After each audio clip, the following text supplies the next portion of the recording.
سب سے پہلے ہمیں یہ دیکھنا ہے کہ قرآن اور حدیث میں کیا فرق ہے. ٹھیک ہے، اس کو جاننے کے لیے آپ کو پتہ ہوگا کہ قرآن اللہ کی کتاب ہے. اس میں اللہ کا پیغام ہے اور اللہ ہی کے الفاظ ہیں. قرآن عربی میں اترا ہے اور محمد صلی اللہ علیہ وسلم پر اللہ تعالیٰ نے جبرائیل علیہ السلام کے ساتھ ان الفاظ میں نازل کیا.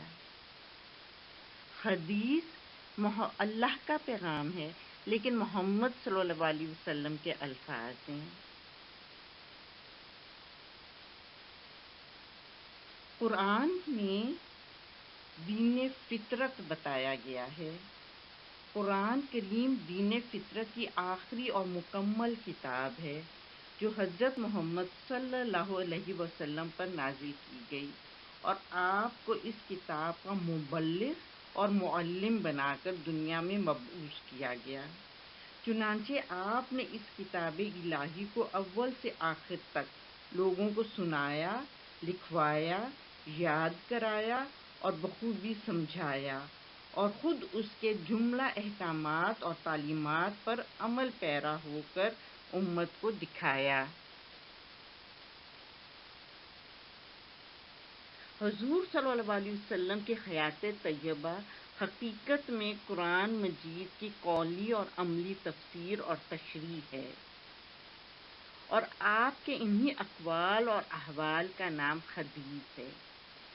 عربی زبان میں لفظ حدیث وہی مفہوم رکھتا ہے جو ہم اردو میں گفتگو، کلام یا بات سے مراد لیتے ہیں.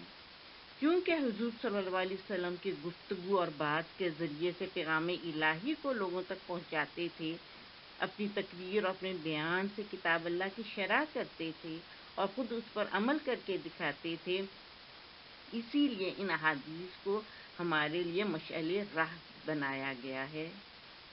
اسی طرح جو چیزیں آپ کے سامنے ہوتی اور آپ ان کو دیکھ کر یا سن کر خاموش رہتے تو اس سے بھی دین کا حصہ سمجھا جاتا تھا، کیونکہ اگر وہ امور منشاء دین کے منافی ہوتے تو آپ صلی اللہ علیہ وسلم یقیناً ان کی اصلاح کرتے یا منع فرماتے. اس لیے ان سب کے مجموعے کا نام احادیث قرار دیا گیا ہے. اس طرح احادیث کی ہمارے پاس 3 اقسام جمع ہو جاتی ہیں: قولی، فعلی اور تقریری. تقریری سے مراد ہے وہ افعال جو آپ کے سامنے ہوئے اور آپ ان پر خاموش رہے، یعنی آپ نے قرار سکونت اختیار کی. اب حدیث کی دینی حیثیت کیا ہے، یہ سمجھنے کے لیے پھر ہم قرآن ہی کی طرف دیکھیں گے. قرآن پاک میں اللہ تعالیٰ کا ارشاد ہے، سورہ محمد آیت 33، یا ایھا الذین آمنوا اطیعوا اللہ واطیعوا الرسول. اے ایمان والو، حکم پر چلو اللہ کے اور حکم پر چلو رسول صلی اللہ علیہ وسلم کے. اس سے ہمیں پتہ لگتا ہے کہ آپ صلی اللہ علیہ وسلم کی اطاعت تمام مسلمانوں پر فرض ہے اور اسی سے ہم حدیث کا درجہ متعین کرتے ہیں. ایک اور جگہ قرآن پاک میں اللہ تعالیٰ فرماتا ہے، سورہ نور آیت 54، وَإِن تُطِیعُوهُ تَهْتَدُوا. اور اگر اس کا کہا مانو تو راہ پاؤ، یعنی محمد صلی اللہ علیہ وسلم کا کہا ماننے والے راستہ پا جائیں گے. تو ہدایت آپ صلی اللہ علیہ وسلم کی اطاعت سے وابستہ کر دی گئی ہے.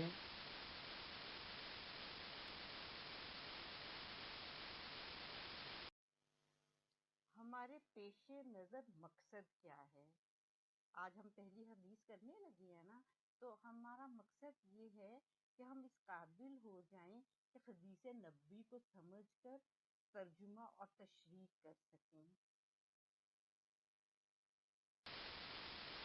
آپ کی کتاب کے آخری صفحات پر یعنی پیج نمبر 72 اور 73 پر 12 احادیث دی گئی ہیں، منتخب احادیث. ان کو پڑھنا، سمجھنا ہے، ان کا فہم حاصل کرنا ہے اور ان کی مدد سے آپ نے اس قابل ہونا ہے کہ آپ باقی احادیث کی کتب جب دیکھیں تو آپ کو وہ بھی سمجھ میں آئیں۔ مقصد ہماری آج کی نشست کا ہے کہ آپ اس قابل ہو سکیں کہ احادیث کو سمجھ سکیں اور ان کا ترجمہ اور تشریح کر سکیں۔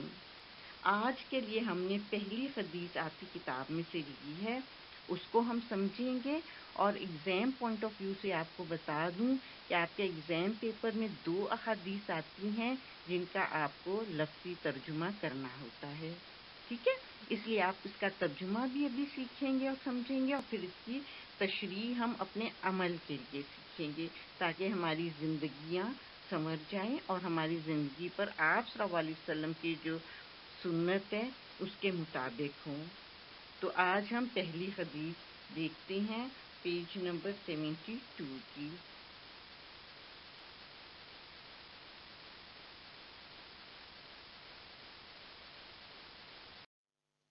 حضرت محمد صلی اللہ علیہ وسلم کا فرمان ہے، انما الاعمال بالنیات وانما لکل امرئ ما نوی۔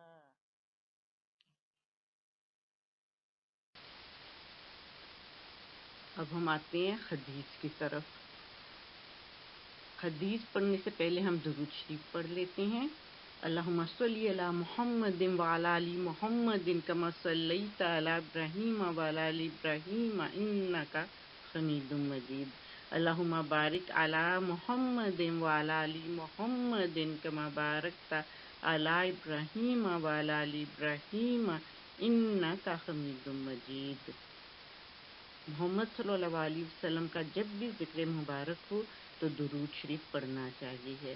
جب بھی ہم محمد صلی اللہ علیہ وسلم پر ایک مرتبہ درود بھیجتے ہیں، اللہ تعالیٰ اپنی 10 رحمتیں ہمارے اوپر بھیجتا ہے۔ اس لیے ہر ایک کو محمد صلی اللہ علیہ وسلم کے ذکر پر درود پڑھنا چاہیے، اور مختصر پڑھنا ہو تو صلی اللہ علیہ وآلہ وسلم کہنا چاہیے۔ آج کی حدیث، انما الاعمال بالنیات وانما لکل امرئ ما نوی۔ یہ حدیث لی گئی ہے مدرجہ ذیل کتب میں سے، بخاری، مسلم، ابو داؤد، نسائی، ابن ماجہ، اصول کافی۔ ترجمہ ہے، بے شک اعمال کا دار و مدار نیتوں پر ہے، اور بے شک انسان وہی کچھ پائے گا جو اس نے نیت کی ہوگی۔ یہ آپ صلی اللہ علیہ وسلم کی حدیث کا ترجمہ ہے، اور اس کے ساتھ جو نیچے نام دیے گئے ہیں یہ مختلف احادیث کی کتب کے نام ہیں، ان کتابوں کے نام ہیں جس میں احادیث جمع کی گئی ہیں۔ یہ حدیث لی گئی ہے بخاری، مسلم، ابو داؤد، نسائی، ابن ماجہ اور اصول کافی سے۔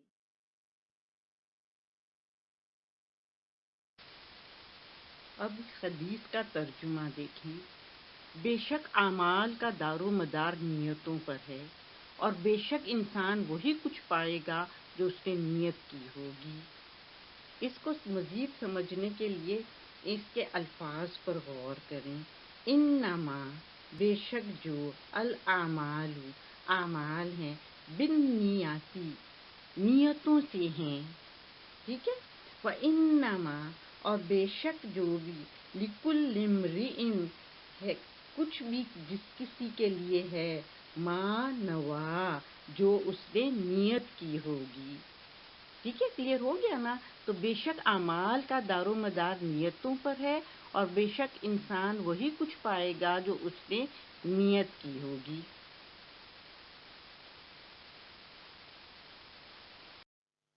اب اس حدیث کو سمجھنے کے لیے ہمیں 2 پوائنٹس بہت کلیئر ہونے چاہیے۔ ایک کہ نیت کے لغوی اور اصطلاحی معنی کیا ہیں، اور نمبر 2 اعمال سے کیا مراد ہے۔ تو نیت کے لغوی معنی ہے ارادہ کرنا، قصد کرنا، اور اس کے اصطلاحی معنی ہے کہ کسی بھی عمل کو، کسی بھی کام کو کرتے وقت دل میں کیا مقصد کار فرما تھا، پیش نظر کیا تھا، کیا حاصل کرنا چاہتے تھے آپ، ٹھیک ہے؟ تو یہ اس کے ہو گئے لغوی معنی اور اصطلاحی معنی. اور پھر اعمال سے کیا مراد ہے؟ اعمال ہمارے وہ کام ہوتے ہیں جو ہم ارادتاً کرتے ہیں، اس لیے ان پر گناہ یا ثواب یا جواب دہی ہوگی. ٹھیک ہے، جو بھول چوک ہو جاتی ہے وہ معاف ہو سکتی ہے. اگر بھولے سے، جیسے مثال کے طور پر روزہ ہوتا ہے، آپ غلطی سے پانی پی لیتے ہیں تو روزہ نہیں ٹوٹتا، کیونکہ وہ آپ نے ارادہ کر کے نہیں کیا ہوتا ہے.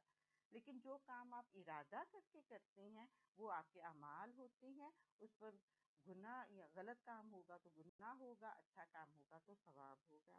ٹھیک ہے، اب نیت کو اچھی طرح سے خالص کرنے کے لیے اس کو مزید ہم دیکھتے ہیں، اس کی ذرا گہرائی میں جاتے ہیں.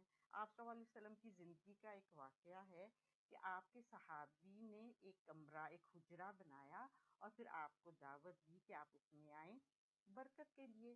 آپ جب وہاں گئے تو آپ نے دیکھا کہ دیوار میں ایک سوراخ، ایک روشن دان کھلا چھوڑ دیا گیا ہوا تھا. آپ نے صحابی سے پوچھا کہ یہ سوراخ کیوں رکھا گیا ہے؟ اس نے جواب دیا روشنی کے لیے یا ہوا کے لیے. تو آپ نے اس سے جواب میں عرض کیا کہ اگر تم یہ نیت کر لیتے کہ یہاں سے اذان کی آواز آئے گی تو ہوا یا روشنی رک نہیں جانی تھی.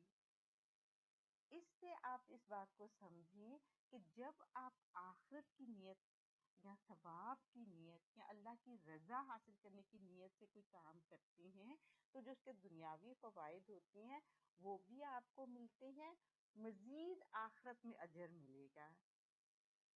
اور اگر کوئی شخص کام کرتے وقت نیت صرف دنیا کے فائدے کی کرتا ہے تو اس کو دنیا کا فائدہ تو حاصل ہو جائے گا، لیکن وہ آخرت میں اس کو کوئی ثواب نہیں ملے گا اپنے اس عمل کا.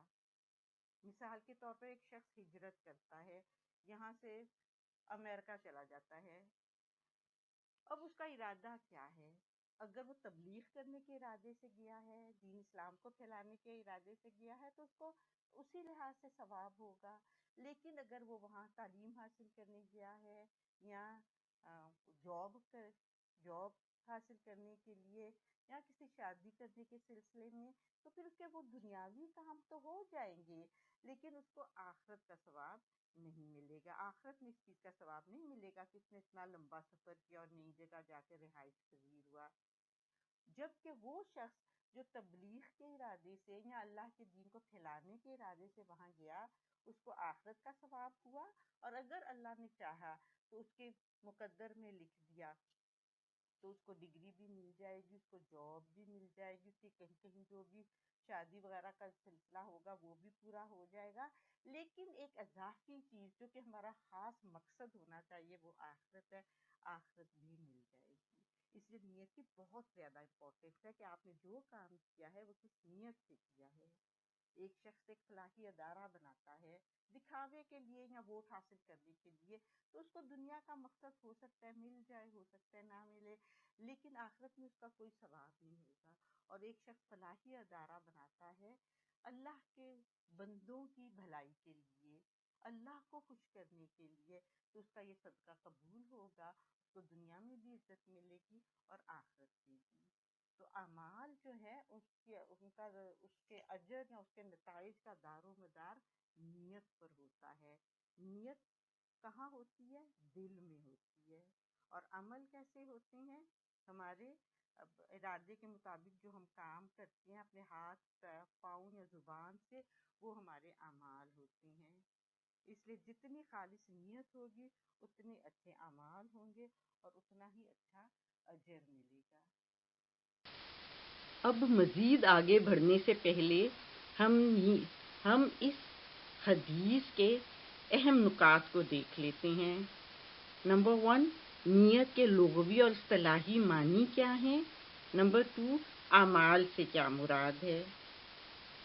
تو نیت کے لغوی معنی ہوتے ہیں ارادہ کرنا، قصد کرنا، اور اس کے اصطلاحی معنی ہے کہ کسی بھی عمل کو کرتے وقت دل میں کار فرما مقصد کیا ہے، انسان کے پیش نظر کیا ہے، دنیا کا فائدہ یا آخرت کا فائدہ. یا اس کے علاوہ کچھ اور؟ تو نیت کے لغوی اور اصطلاحی معنی آپ کو پتہ لگ گئے ہیں۔ اب اعمال سے کیا مراد ہے؟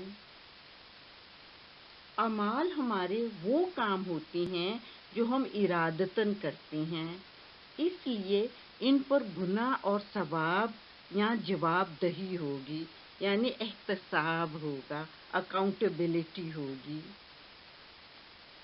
اس کو آپ اس طرح سے سمجھیں کہ جو غلطی ہو جاتی ہے یا سہو ہو جاتا ہے، نسیان ہو جاتا ہے، وہ اللہ تعالیٰ معاف کر دیتا ہے، لیکن جب کوئی ارادہ کر کے غلط کام کرتا ہے اس پر پکڑ ہوگی۔ مثال کے طور پر اگر روزے کی نیت ہے اور انسان بھولے سے کچھ کھا لے تو روزہ نہیں ٹوٹتا۔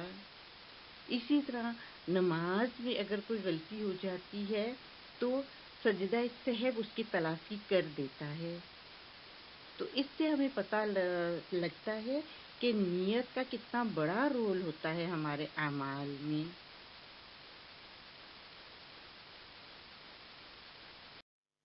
آپ کا ہوم ورک یہ ہے کہ اس حدیث کو خوش خط لکھنے کی پریکٹس کریں اور اس کو زبانی یاد کریں۔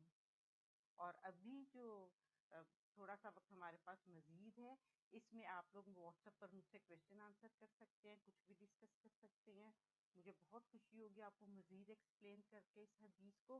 تو انشاءاللہ تعالیٰ اگر آپ کو یہ حدیث اچھی طرح سمجھ میں آ جائے گی تو باقی کبھی آپ کو احادیث کا فہم حاصل کرنے کا طریقہ آ جائے گا۔ ٹھیک ہے، تو اب آپ اپنے واٹس ایپ پر میرے ساتھ رابطہ کریں، جو بھی آپ پوچھنا چاہتے ہیں۔ You are very welcome, more than welcome. اور باقی لیکچر کا اختتام ہوا۔ اللہ حافظ۔ تو اب اتنا سمجھ لینے کے بعد آپ کو کیا کرنا ہے؟ آپ کو اس ایک حدیث کو خوش خط لکھنے کی پریکٹس کرنی ہے اور زبانی یاد کرنا ہے۔ اس کا ترجمہ بھی، اس کا بامحاورہ اور لفظی ترجمہ دونوں آپ کو آنے چاہیے۔ ایگزام پوائنٹ آف ویو سے ریپیٹ کر رہی ہوں کہ 2 احادیث آتی ہیں آپ کے ایگزام میں جن کا آپ کو ترجمہ لکھنا ہوتا ہے، اور 2 نمبر ایک حدیث کے، 2 نمبر دوسری حدیث کے، 4 نمبر کا یہ کویشچن ہوتا ہے۔ ٹھیک ہے، شروع سے آپ اس طرح سے تیاری کریں کہ آپ کا عمل پر بھی اثر پڑے اور آپ کے ایگزام میں بھی اچھا رزلٹ آئے۔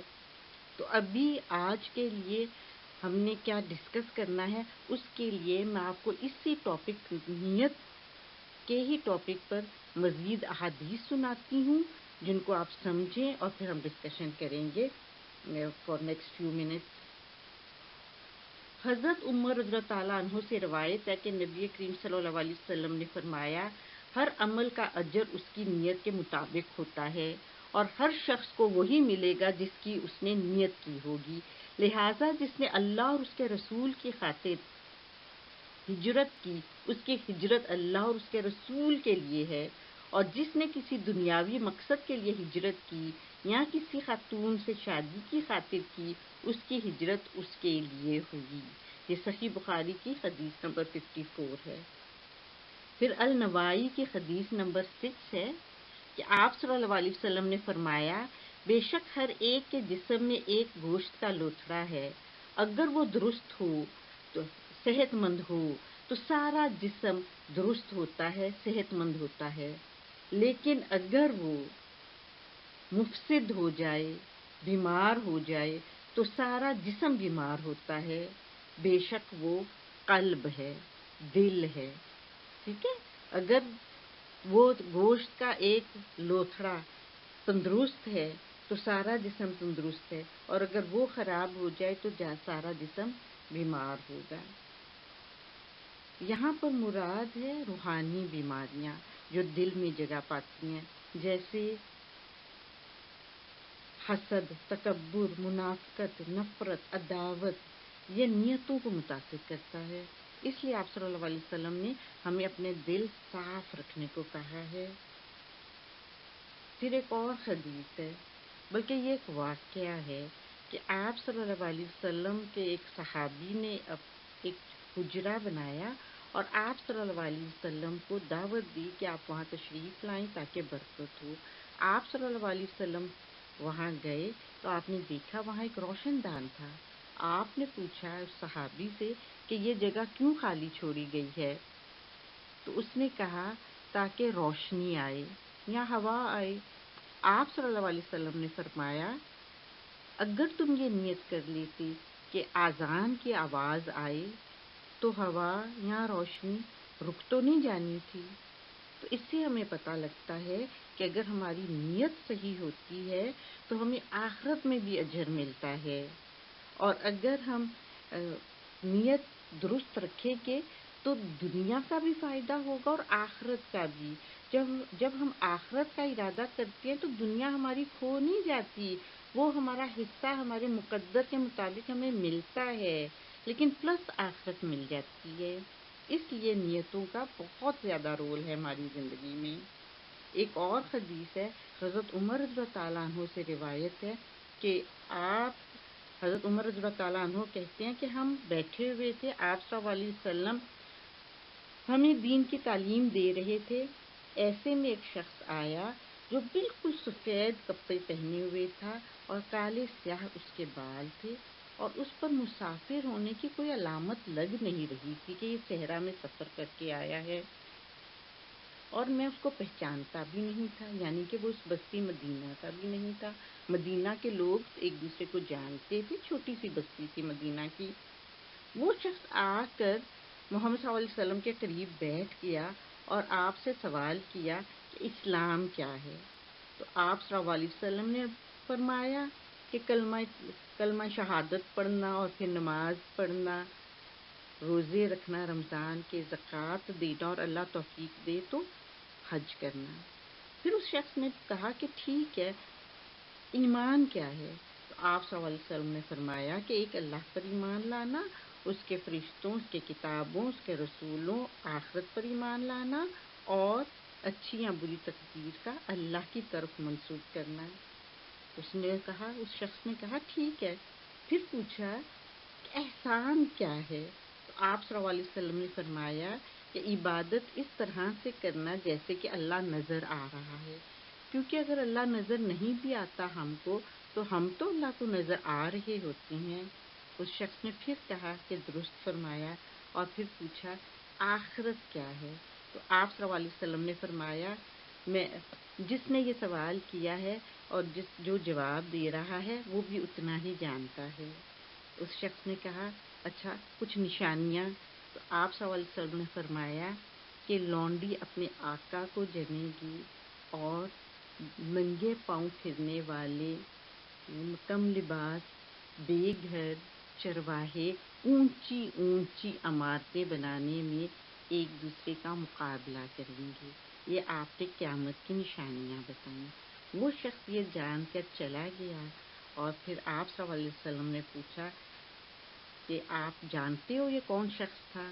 جب لوگوں کو جواب نہیں آیا تو آپ صلی اللہ علیہ وسلم نے فرمایا کہ یہ جبرائیل علیہ السلام تھے، آپ کو آپ کا دین سکھانے آئے تھے. ٹھیک ہے، تو اس حدیث کو حدیث جبرائیل کہا جاتا ہے، اور اس میں ہمیں بتایا گیا ہے کہ ایمان کیا ہے اور اسلام کیا ہے. ایمان کی جگہ دل ہے، جو کہ نیتوں کی جگہ ہے، وہ درست ہوگا. ایمان درست ہوگا تو اسلام یعنی ہمارے عمل، نماز روزہ زکوٰۃ بھی درست ہوں گے. لیکن اگر پیچھے ایمان درست نہیں ہوگا، نیتیں درست نہیں ہوں گی، تو پھر جو اعمال ہوں گے وہ بھی وقتی ہوں گے، یا پھر کمزور ہوں گے، یا پھر ان میں منافقت، ریا جھلکے گی. اس لیے نیتوں کا درست ہونا بہت ضروری ہے. اور اس کے لیے مزید جو کچھ آپ کے ذہن میں سوالات آتے ہیں ان ساری احادیث کی روشنی میں، اس پر ہم ڈسکشن کر لیتے ہیں کلاس ورک میں، اور ہوم ورک میں آپ نے یہ حدیث یاد کر کے آنی ہے. جزاک اللہ خیر.